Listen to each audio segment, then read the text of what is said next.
2023 was the year the penny finally dropped. Until then, and since 2014, election success was all but guaranteed by a large but loyal minority of Scots who would vote SNP regardless of their incompetence and their policy failures, provided there was the prospect of them delivering on their promise to hold Indy Ref 2. Most of us knew that this was no more than a pipe dream, but for the cult faithful, well, where there's life, there's hope. As we progressed towards 2023, the portents were not favourable. The investigation into the missing £600,000 was gathering pace. Voters, even SNP voters, were waking up to the realisation that Sturgeon could not deliver on her promise to hold another referendum, despite her bombastic rhetoric. The ferry scandal was at boiling point, with costs continuing to spiral out of control and no prospect of completion in the foreseeable future. The deeply unpopular gender bill was on the agenda and was causing division within the party and the country. There had already been a coup within the Westminster group, with Sturgeon favourite Blackford bailing out and Stephen Flynn taking the crown in December. Then they tumbled into 2023 and things got much, much worse.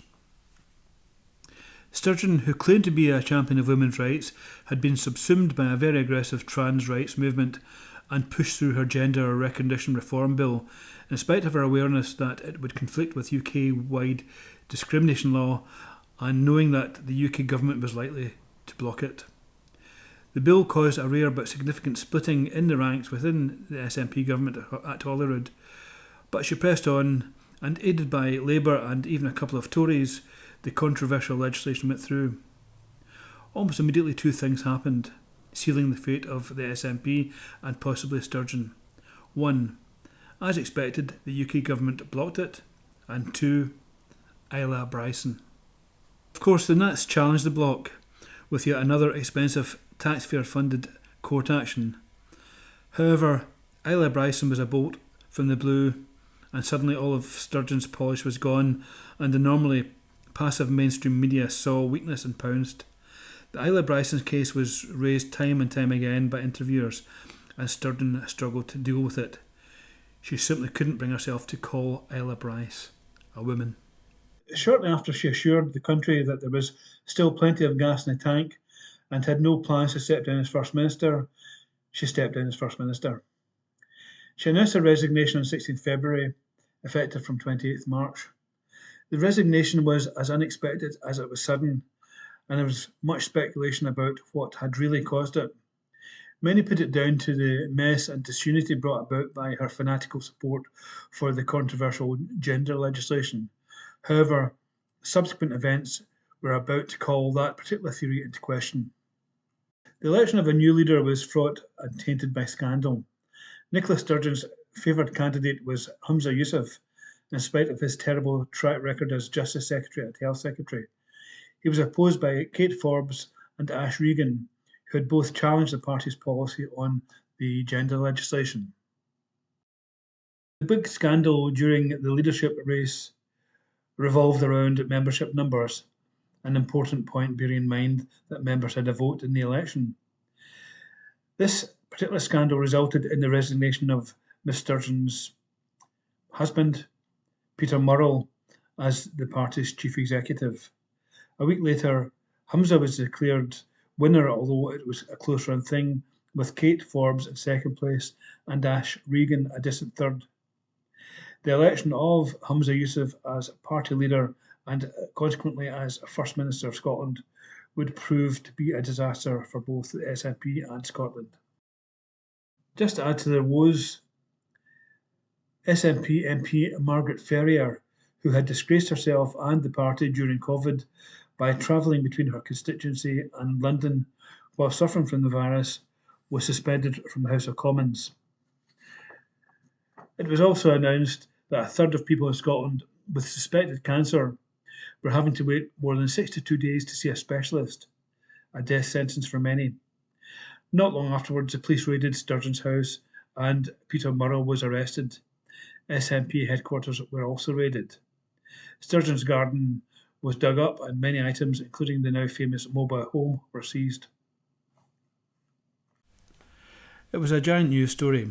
Missing party funds, dodgy camper van purchases, unrecorded donations all became big topics for discussion and remain so to this day, with a luxury jag being added to the mix towards the end of the year. It stinks of financial impropriety. Adding to the smell, the party's auditors resigned. But now the party and its supporters had been shaken to the core, and donations, perhaps unsurprisingly, dried up, and membership, which had been declining during the gender bill controversy, began to desert in droves. Even staunch supporters were bailing out. On 16th April, the Sunday Mail published a leaked video which seemed to show Sturgeon playing down concerns over party finances. A few days later, the party treasurer, Colin Beattie, was arrested as part of the investigation into the missing 600,000, and he stood down as treasurer. But life goes on, and in May, the Prime Minister urged the Scottish Government to rethink its controversial plans to introduce highly protected marine areas in Scotland, which would have restricted fishing and other marine-related activities. There was a lot of opposition already within the Scottish Parliament, including opposition from SNP MSPs. They ultimately heeded the Prime Minister's advice. On 28th May, 8 SNP councillors in troubled North Lanarkshire broke away from the party. Also that month, the Green-led deposit return scheme crashed, being postponed to October 2025, which will make it part of a UK-wide scheme, something that the SNP and Greens were desperate to avoid. The police investigation into the SNP funding scandal continued, and on 11th June, Nicola Sturgeon herself was arrested. This was another public relations disaster for an already beleaguered party. Later that month, Circularity Scotland, the firm set up to manage the Green/SNP failed recycling scheme, went bust. Compensation claims from companies that were induced by the Scottish Government to invest in the ill-fated and ill-planned scheme are expected. On 20th, to add to their woes, a recall petition was launched in an attempt to force disgraced SNP MP Margaret Ferrier to face a by-election. By this time, Humza was seen by many as a liability both for the party and Scotland, and on 24th he demonstrated the verity of this in his much mocked absurd announcement that if SNP took the majority of seats in the next general election, that would trigger negotiations for Scotland to leave the UK. This announcement was widely criticised even by members of his own party, bearing in mind that even when they took most seats in the 2019 general election, they failed to get a majority of the votes cast in Scotland. Let me move into the second half of the year, and things did not improve. As mentioned, the party had been unable to engage new auditors in Scotland after the resignation of their long-time auditors Johnson and Carmichael. They were forced to scour the country for a replacement, as no auditors would have meant withdrawal of UK government funds from the party, and that could have spelt their bankruptcy. They ultimately, and at the 11th hour, managed to find a firm prepared to audit their accounts, but not a Glasgow firm or an Edinburgh firm, not even a Scottish firm. They were forced to engage a firm in England. That must have hurt, bearing in mind the number of nationalist boycotts organised against Scottish firms for including a Union Jack on their labels or the word British. On 1st July, the party undertook to henceforth properly record donations following advice from their new auditors. Whoa. On 5th July, the party suspended for 1 week MP Angus MacNeil. This would later become permanent when, just over a month later, he was expelled from the party altogether. Later in July, the Margaret Ferrier petition hit the magic 10% of electorate, and a by-election in Rutherglen and Hamilton West was triggered. On 29th August, SNP suffered another blow, this time to their minimum pricing of alcohol policy, when it was noted that there had been 1,276 alcohol-related deaths in Scotland in 2022, a 14-year high. The SNP government response: raise the minimum price again. The punishment of ordinary, hard-working, sensible social drinkers goes on.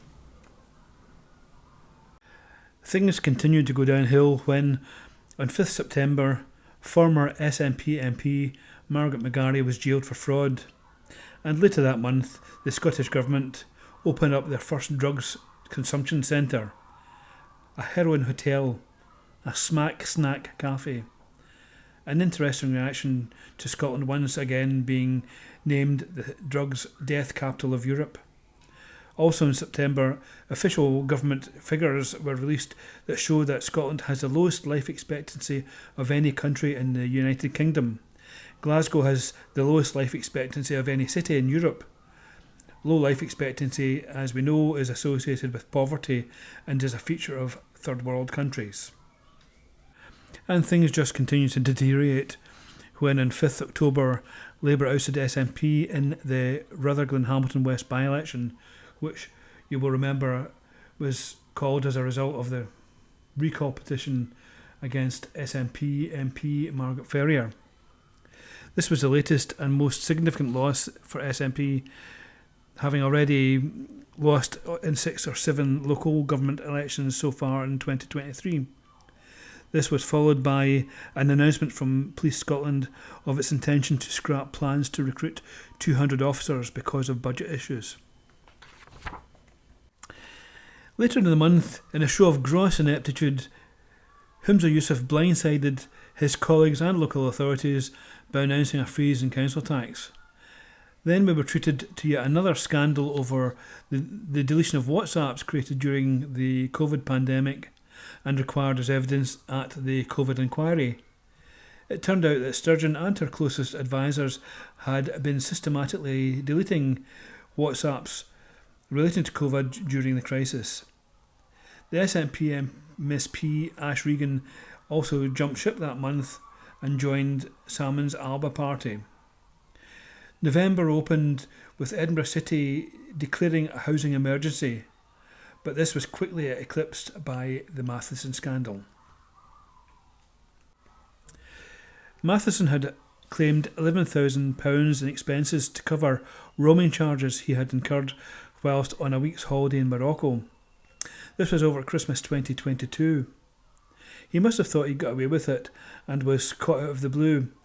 His initial defence was that the bill had been run up on official business and was legit, despite being some 10,800 above the maximum allowable for roaming charges under Scottish Parliament rules. Yousaf supported him, they are pals after all, and rejected claims that the money be returned.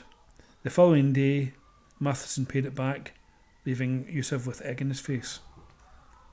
Matheson had presumably hoped to bring the matter to a close by repaying the money. However, the scandal rolled on regardless, with contradictions and denials, and then after a week, a new story came out. Apparently the bill was not run up on constituency business, the basis on which the claim had been paid in the first place. The new version placed the blame squarely on the shoulders of Matheson's two sons, who had allegedly managed to run up £11,000 in roaming charges on their father's Scottish Government account whilst streaming football. The whole affair is currently under investigation by the Scottish Parliament corporate body. I think the whole affair stinks to high heavens and should be under investigation by the police. Questions need to be asked and answered. In the meantime, Matheson's ministerial responsibility, health, and in particular the NHS, continued to stumble from crisis to crisis, as it had done when Yousaf had been in charge. But before November drew to a close, there was yet another big upset. This one came in the form of a civil action raised by Alex Salmon against his former protégé, Miss Sturgeon, now I'd also say his betrayer, and the Scottish Government over their handling of harassment claims against him. This was quickly followed by their failure in yet another Court of Session case over their secrecy and refusal to respond to freedom of information requests, again relating to the Salmond affair. But it didn't end there. 2 days later, the courts ruled that the UK government had acted lawfully in blocking the SNP Greens' much maligned gender bill. Then made a bit of a farce when two SNP MPs attacked the UK government for their closing of the Foreign and Commonwealth Office in East Kilbride and relocating it to Glasgow.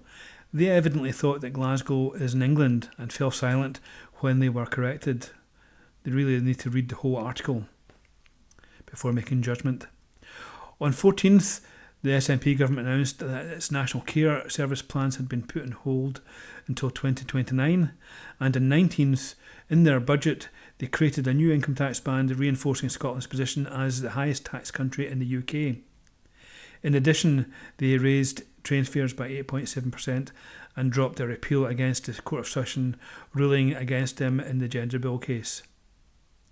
We of course have to pay all the legal expenses relating to these court actions. The year came to a close with the publication of the PISA ratings, which showed what most of us already knew, that Scotland's education system, once the envy of the world, had deteriorated significantly during the rule of SNP and had dropped below some third world standards. Scotland had recorded its worst ever results in maths and science. Remember Nicola Sturgeon's "I want to be judged on education"? Well, the jury had spoken and she was found guilty. The simple fact is that SNP are destroying educational standards, replacing education with indoctrination. Many reasons were put forward in the report for the Scottish Government's failure.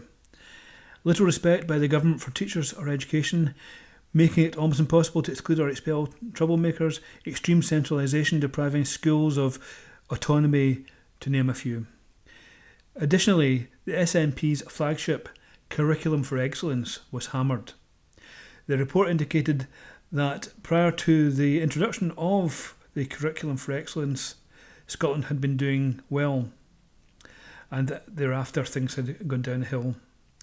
It was also reported that Scottish schools under the SNP produce uncompetitive children, and that teachers had become very careful and defensive about what they put in school reports for fear of offending parents and children.